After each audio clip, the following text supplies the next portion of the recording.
A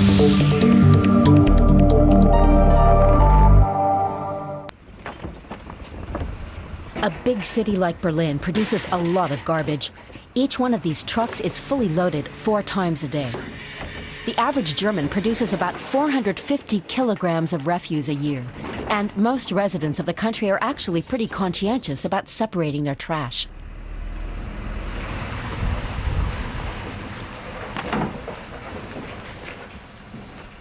The yellow bins are for packaging, at least in theory. The most absurd thing was a living room wall unit that had been broken up and carefully piled into the bin. That was the weirdest thing I've seen. In Germany, trash disposal companies receive a fee from manufacturers and the retail industry for recycling packaging. The whole process is managed by a complex system of rules. But in addition to packaging, the collectors will take any objects made of metal or plastic, which can be resold.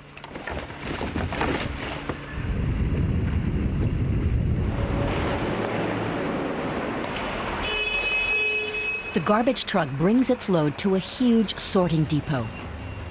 Every year, around 120,000 tons of waste end up here.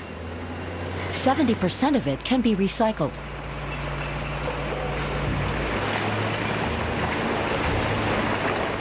The machinery can isolate 15 different types of material. There's a global demand for metals, plastic, and paper.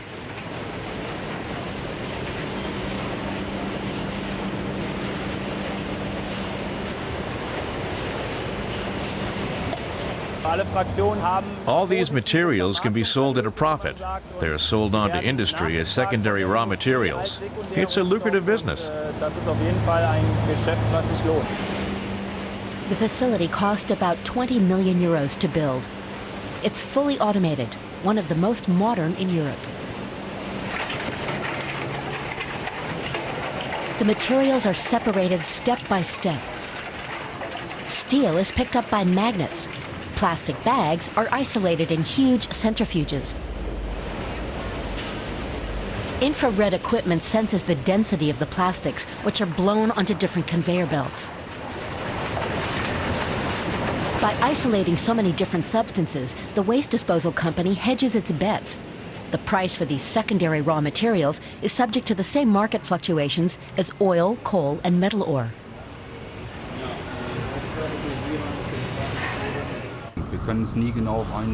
We never know what we're going to get. 100 euros a ton or 300 or nothing. We're banking on increased demand for secondary raw materials.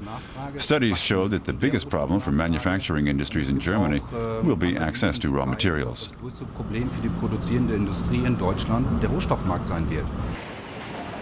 The price for those materials depends on how well the trash is sorted, and nothing beats quality control by a trained human being.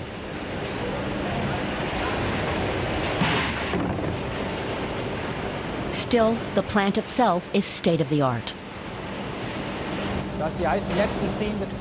There's been a lot of innovation in Germany over the past 2 decades. And we now have a lot of opportunities to sell our technology around the world. Germany is well placed to take advantage of future growth in collecting and sorting. But recycling doesn't stop here. The company also earns money through processing. Plastic, for example, is cleaned and made into a granulate. It sells for around 500 euros a ton.